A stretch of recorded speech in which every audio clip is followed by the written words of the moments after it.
Hi, everybody. This is FIDE Master Dennis Monokroussos, and happy Thanksgiving to those of you in the U.S. or around the world, but from the United States. Today we're going to take a look at a game played by Larry Evans when he was very young, when he was about 15 years old, played way back in 1947. The reason I'm bringing this up, of course, is that Evans just passed away earlier this week from complications after gallbladder surgery. So this game was played, as I said, when he was 15. It was in the Marshall Chess Club Championship, and his opponent was Carl Pilnick, who actually I think is still alive. He's quite old these days, in his, I think, late 80s, but as far as I know, he's still alive. All right, so Evans had white, and all right, there's plenty to criticize early in the game, but it's very interesting, and later on, Evans finds a really beautiful combination. By the way, for those of you who have never even heard of Larry Evans, I'll say a little bit about him. So he's, of course, an American grandmaster, basically retired from active play the last 30 years or so. But while he was never really, let's say, a world championship contender, he still had a distinguished career. So I think he won, I believe it was 5 U.S. championships. And this was, of course, during the Fischer era. So had Fischer not played in some of those championships, he would have won, I think, a couple more at least. He was a chess journalist for many years, and also was instrumental in Bobby Fischer's great book, My 60 Memorable Games, even being published at all. He may have helped with some of the annotations. He wrote the little game introductions, and also, I mean, he really pushed on Fischer to get the book done and get it published. So that alone, I think, makes him an important figure in chess history. He also was one of the principal authors behind at least one of the earlier editions of Modern Chess Openings, which is a well-known one-volume opening encyclopedia. So that was kind of the original encyclopedia. Well, that's not true. There's Bill Geyer's handbook from many, many years ago, but let's say it's the granddaddy of the contemporary one-volume encyclopedias, and so he hasn't worked on the last few volumes, but I think the 10th volume was primarily his work. So okay, also in his career, as I said, not just the 5 U.S. championships, but he had some other very good results in international play. As far as world championship cycles goes, he only made it to one interzonal. A little bit of bad luck there for him, given that he won 5 U.S. championships and came in second in a number of others. But, yeah, the one time he made it to the interzonal was in 1964, and there he had a fairly poor result. But I would say that was a little bit it wasn't really representative of how strong a player he was in his heyday. So I don't think he was ever, again, a threat to be the world champion, but he was certainly a very strong, respectable grandmaster for many years. Okay. So let's continue with this game. This, as I said, when he was very young, so we shouldn't expect great chess here. At that time, being a 15-year-old meant that you were a talented, not an established grandmaster. Like, well, I don't know. I think there's something like 15 players, maybe even 20 or more now, who have become a grandmaster at the age of 15 or sooner. Okay. So this is certainly not a very dangerous line for black. The main move here is, of course, e5. e5, knight f to d7, and then the solid line is involves swapping off the pieces, and then here f4 or queen to d2. And the fun line is Alyekhin's h4, and this leads to quite sharp play. It's been very well worked out, but it still seems the white has chances there. Anyway, this bishop takes f6 line. I mean, it's very, very forcing, very direct, but it's a little too direct. I mean, white really doesn't have enough in the position to justify this all-out attacking approach. So takes. Yeah, let me give this a dubious marker, I think. Queen g7 and castles. And so this is the basic idea. And white's hoping to whip something up with, for example, some combination of h4, bishop d3, knight f3, maybe take on h7, maybe h5, h6 in some cases, maybe knight to g5. So all of these kinds of attacking ideas are present in the position. Another idea is to play the rook up and swing it to g3 or h3. So there are a number of things that white can play, but this is very, very optimistic. And all right, granted, black doesn't have a knight helping to defend the king side. Even so, he's surprisingly solid. And in fact, black's counterplay is quite rapid. So he plays c5. Okay, here Evans plays h4 against Karl Pilnik. And okay, again, it's in keeping with the whole general approach to this this variation, but it's pretty shady stuff here. Pilnik played c takes d4, which isn't a bad move, but I think knight c6 is even better. The point is to just completely destroy the white center here. If knight f3, then black can either play c takes d4 here, or even maybe better f6.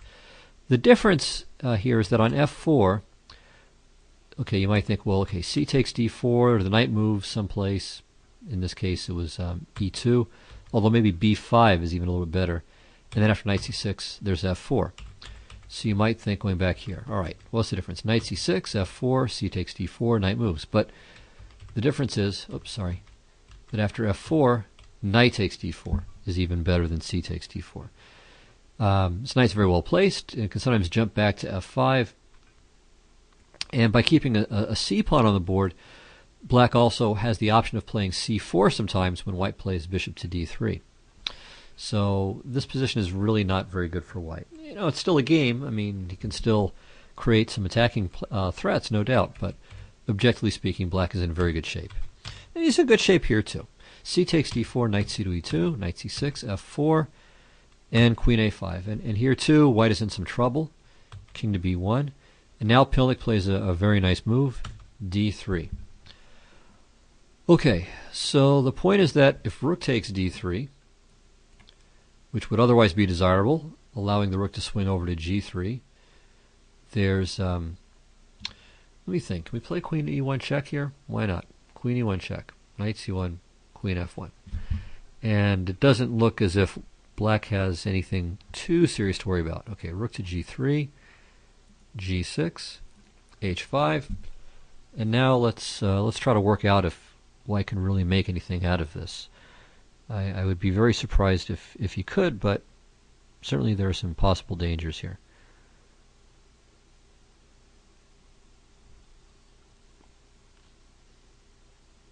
All right. What do we do here? Well, one idea is to play f5. So it looks a little bit scary because we're making the g6 pawn more vulnerable, but we're also giving ourselves more defensive resources to work with. So after e takes f6, which seems to be forced, I mean, if the queen retreats, I don't think that white can have anything. Now we have at least 3 moves that are worth considering. There's rook takes f6, which looks pretty good. But h takes g6 is going to be the reply. And then rook takes g6. This looks like it probably is the end, but we need to carry it to the bitter end here. Queen h5. And now, okay, if rook takes g3, queen h7, king over, queen h8 check. Yeah, okay, just rook to g8, and that's the end of the world. So we don't have to look at anything else. Yeah, there's nothing else here. Yep, so h takes g6 is no good, and if h takes g6 is no good, then white has absolutely nothing. Okay, so that busts that idea.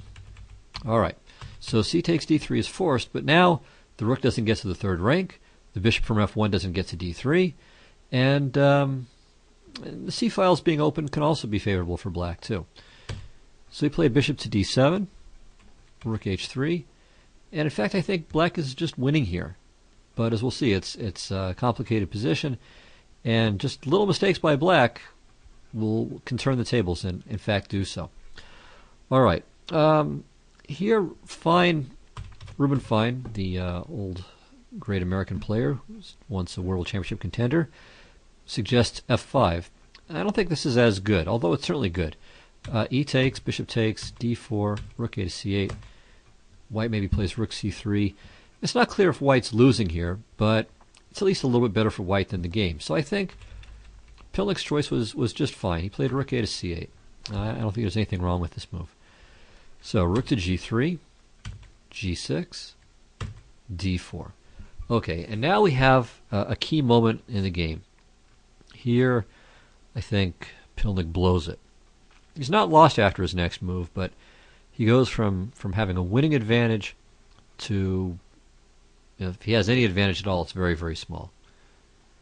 So here you might want to try to figure out what to do. How should black either prosecute his attack or try to slow up white's attack, or, of course, both simultaneously if possible. Well, the move that he should have played here is knight to b4. And it's just an obvious natural move. Okay, key question here. Well, what about a3? Well, the answer to this is that bishop to a4 is very, very strong. If a takes b4, bishop c2 check is devastating. And just the fact that black is taking over the c2 square is going to give him a winning advantage. Bishop to c2 check is just incredibly strong, regardless of what white's doing here, just about, because, well, if the king goes to the c file, then bishop takes d1, comes with check, and even better, in many variations, depending on what white does, of course, knight to a2 is just mate. If the king goes to the a file after bishop to c2 check, well, again, this is going to be tough for him. After bishop takes d1, there are threats like rook to c1, taking advantage of the pin and the weak back rank. There's knight to c2, followed by taking on a3, just all kinds of horrible things. So it's better for white to play rook to a3, most likely. But here, too, he gets hit by bishop to a4. And this time we'll take a look at some of the variations. All right, well, let's say white does nothing. Plays knight f3, just, you know, with an eye towards continuing his kingside ambitions. We'll now check. King a1, queen b6, say rook to c1, and now bishop f5. We see another benefit of this maneuver is that this bishop is, first of all, in a great diagonal for offensive purposes, but it also helps to keep the kingside secured as well. So obviously white has just no attack, not even a whiff of an attack, while all of black's pieces just about are involved in the attack in one way or another.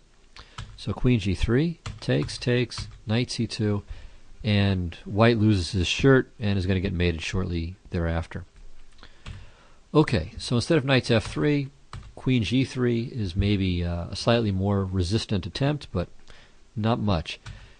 Okay, the point is that it saves the tempo here. So there's no hit on the queen, and so white has time to play rook a to c3. But now, instead of the c2 square, black switches gears here. All right, so now on just about every capture, not every capture, but most of them, knight takes a2 becomes the problem.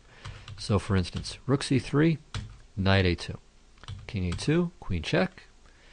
King to b3 doesn't change anything. It probably even gets mated, but even if it doesn't, then queen to b4 check, queen a4 check, and rook a3 is still going to be forced.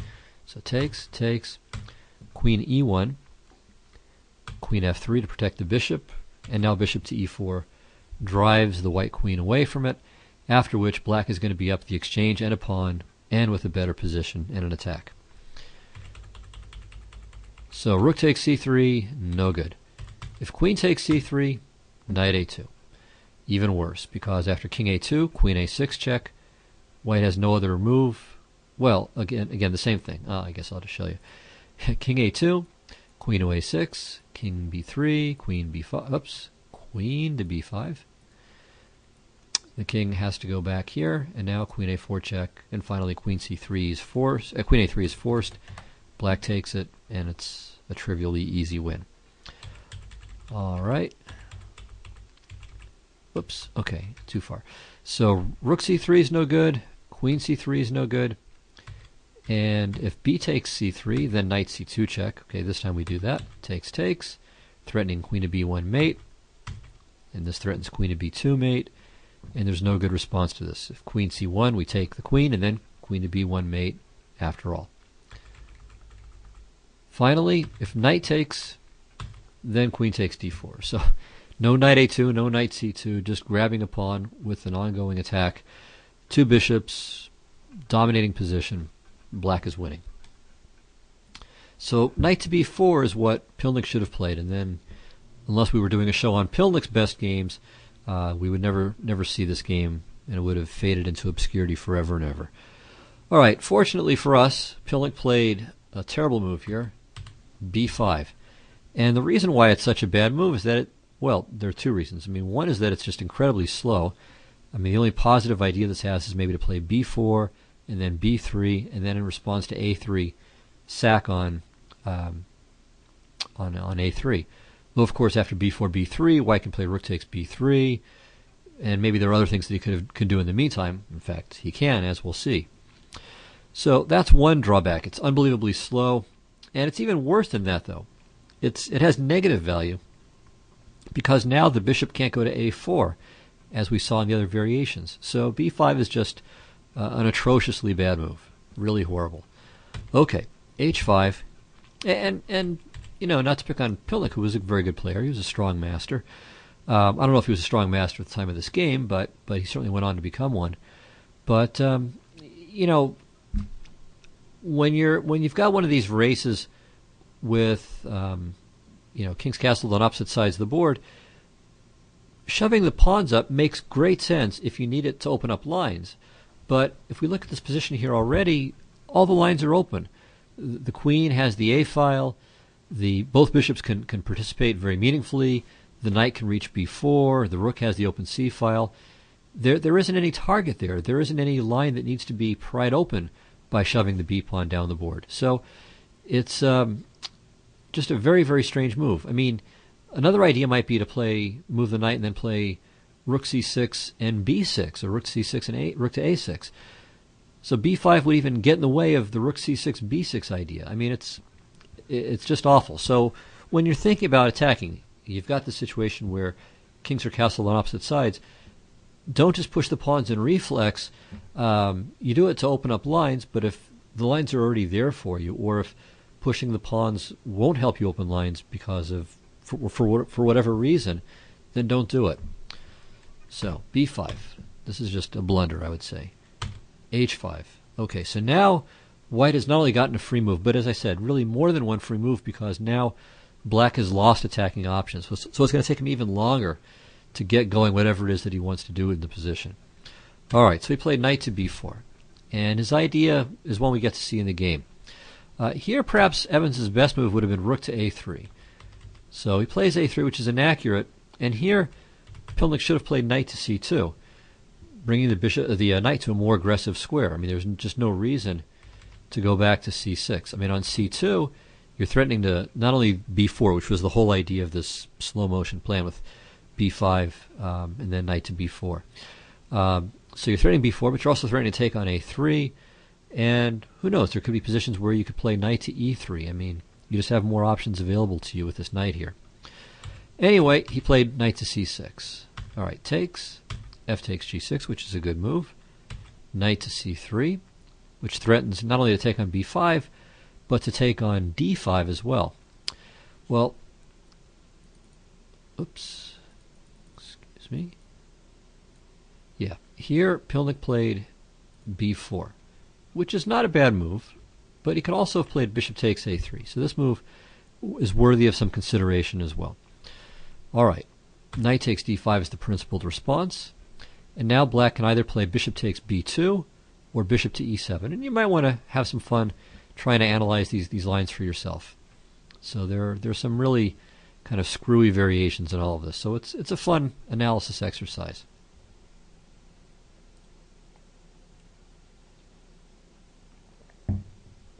Okay, well, bishop takes b2, I think, leads to a draw by perpetual check here.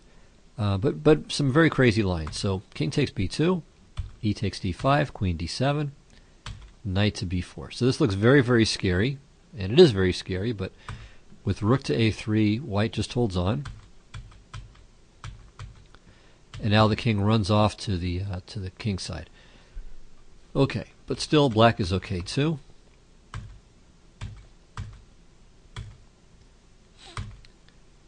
And probably white's best here is to force perpetual check.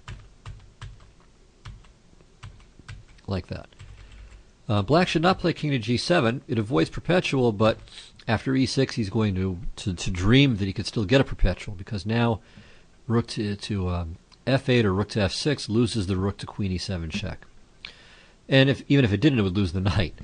And if the rook goes to b7, well, looks like e7 is very strong, threatening queen to f8 mate. So black needs to force the perpetual here. Okay, back to this position. Instead of bishop takes b2, black can also play this restrained retreat with bishop to e7. Now bishop to d3, threatening, of course, to smash through on g6. Takes, hitting the queen, queen h5. And now black has a number of lines that are all equal, more or less, but very, very sharp. Equal. Well, they are very sharp, very complicated, but lead to perpetuals. But I think there's one way he can play on. This one leads to perpetual as well, although white can try to play it out. All right, so let me show you some lines. Rook f5. This is probably the most solid variation. Takes, knight to b4, threatening queen a2 mate. And white's best is just to crash through here.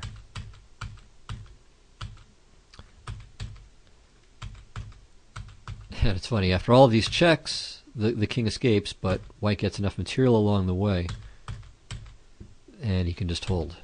Alright, so in this funny position, white is actually in danger of being better. He's got 3 pawns for the exchange, but now black gets perpetual check.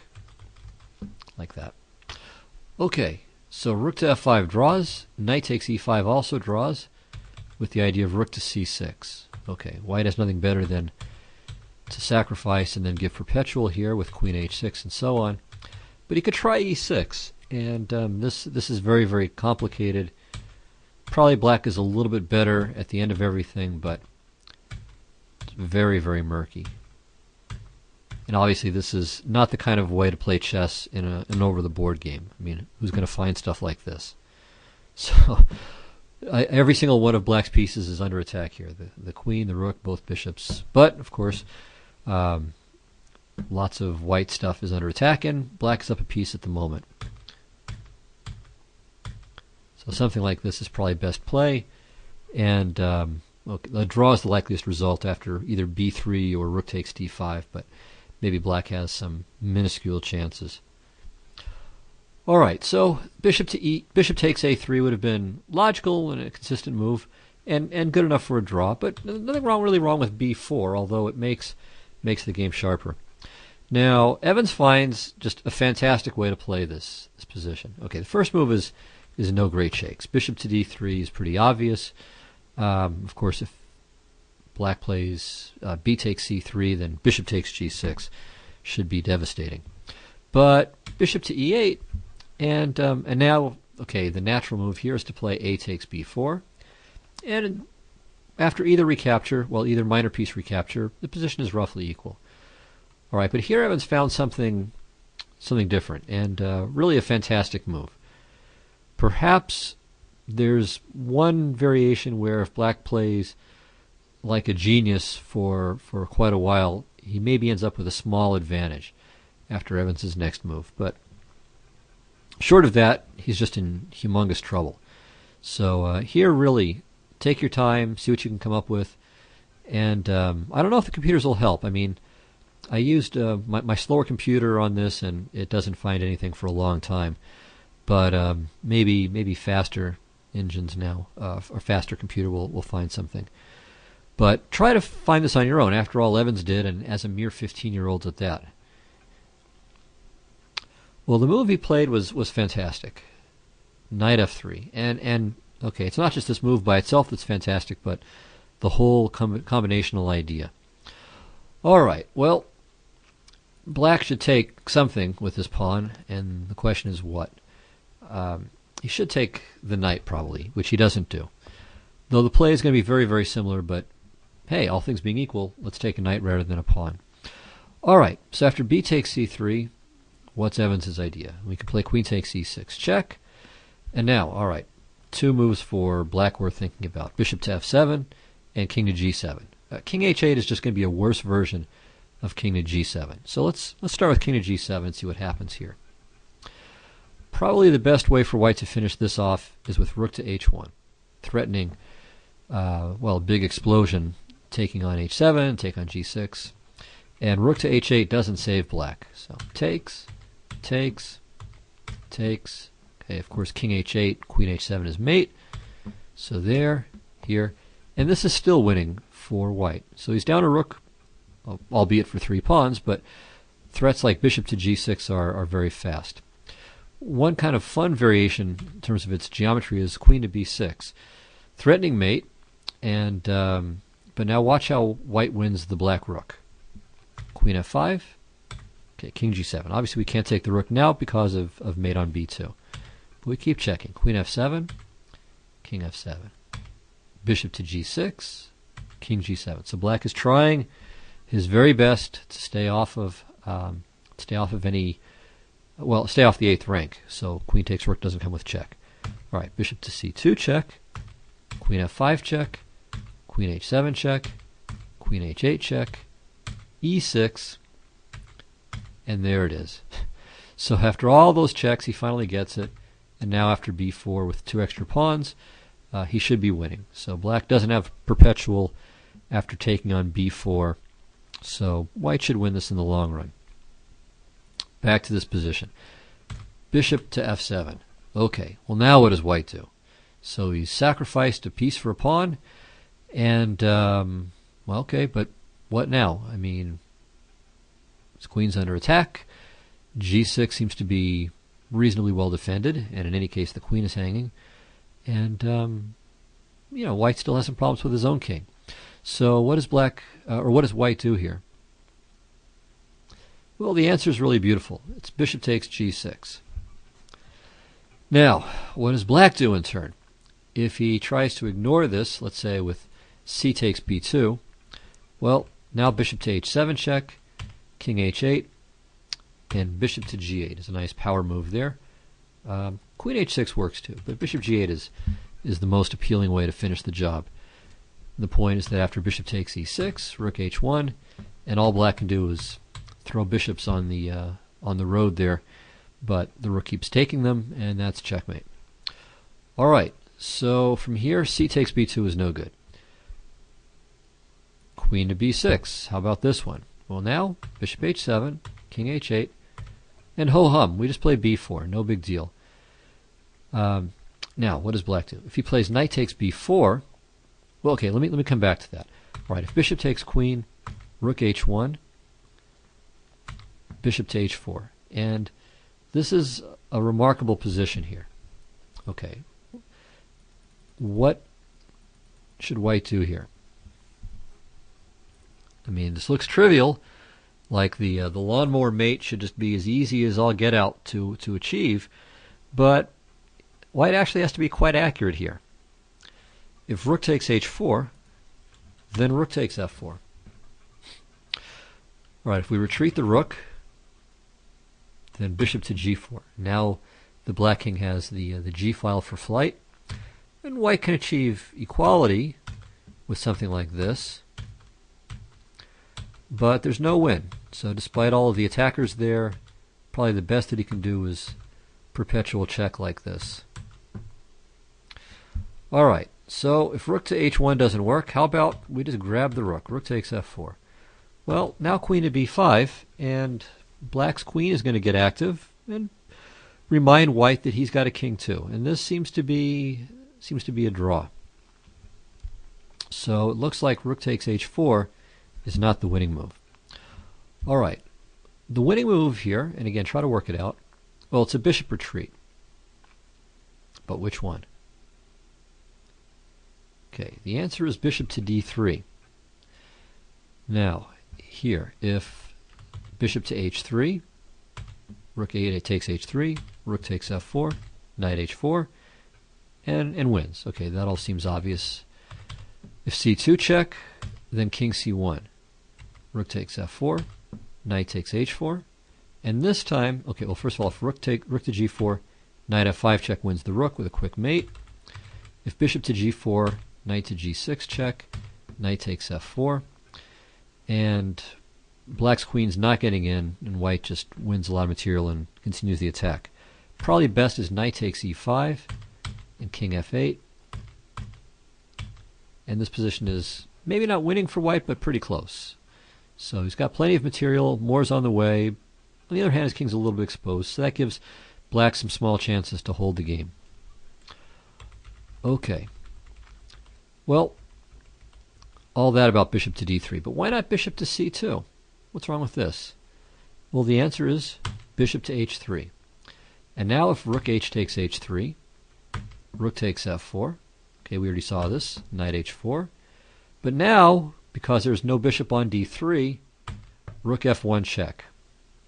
King a2, knight takes b4 check, queen a6 check, queen c4, and rook a1 mate. So a lot of accuracy is required here. It's pretty remarkable, but only bishop to d3 is winning here. Other moves are a draw or less. Okay, so queen to b6 then is refuted in that way. All right, well, how about queen to b5? Does this make a difference? And that way the queen gets right into play. Well, the difference here is that now, okay, if bishop to h7 check, yeah, this is winning. This is gonna kill white. But a new resource. Queen takes f7 check, rook f7, bishop to d3 check. So this time, no highfalutin mates, and this is why this is black's best approach. And now c2 check, knight takes d4, and knight takes b5. And after, for instance, these moves, black is a little bit better. So he's got a piece for 3 pawns, but the f pawn's dropping, and so that's going to make the e5 pawn weak, and the A and B pawns are not that dangerous just yet. So the draw is probably the likeliest result, but it's a long way from there. I mean, there's still plenty of play, and certainly the chances are on black's side. So all white had to do was find, or black had to do was find just a whole series of very, very, very accurate moves, and then he could have saved the game and enjoyed some small winning chances in this ending. Instead, after knight to f3, he played b takes a3. And now, unfortunately, he loses to a very similar combination. Queen e6 check. Again, if king to g7, rook h1. Okay, the exact same idea. Nothing of significance has changed here, except that white has an extra piece compared to what he had before. So this is just much easier. After queen e6, black played bishop to f7. And here too, here too, after bishop f7, the bishop takes g6 hammer blow decided the game. All right, so let's see what happens if black takes the queen. Again, bishop h7. Okay, now, if king takes h7, of course, rook h1, and we have a lawnmower mate. We just gobble up the rooks. If king f7, then bishop to g6 check, and bishop to e8 check, followed by rook to h1, and again, the 2 rooks mate. So that leaves king to h8, rook h1, rook f4, bishop to d3, and again, very similar play to what we saw before, and white wins here. So maybe no quick forced mate, but plenty of material. I mean, white already has full material compensation for the queen. He's got a rook, knight, and a pawn for it, and the bishop on g4 is falling, and the black king is in trouble. So this variation, which was pointed out by Fine, is winning for white. So in the game, black played a takes b2, and no doubt he was counting on, this was his big idea. This is why he took the pawn rather than the knight, which was that he hoped that some kind of combination of queen a1 check followed by knight to b4 and rook takes c3 would just would give him everything that he needs for his own attack to break through. But Evans had calculated this accurately, or he got lucky, but I'm going to assume that he calculated all of this properly. Bishop takes h7 check, king h8, queen h6. And now black has a whole series of checks, but they just don't go anywhere. Queen a1 check, king d2. If knight takes d4 now, king to d2 is the most accurate response, keeping out of the way of the rook on c8 and the pawn on b2 is queening. So in the game, Pilnik played b1 queen, rook b1, knight b4 check, and the last accurate move, king d1, and here he resigned. So there's just nothing. No good checks here. I mean, he only has one check period, queen takes b1, and that would be met by bishop takes b1 mate. So that's not terribly inspiring by way of a defense. All right, so not a perfect game by any means, but a beautiful combination by Evans at the end of it. One that certainly showed that he was quite a talented player. And in fact, he won his first U.S. championship less than 4 years later when he was 19.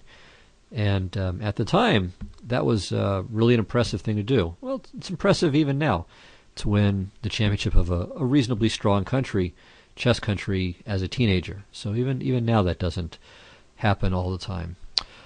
Okay, well, I hope you enjoyed this. I wouldn't recommend copying Evans' opening, but his combinational skill at the end, absolutely. If you can emulate that, you're going to be a great player if you're not already. So thanks a lot, and I'll see you next week. Bye-bye.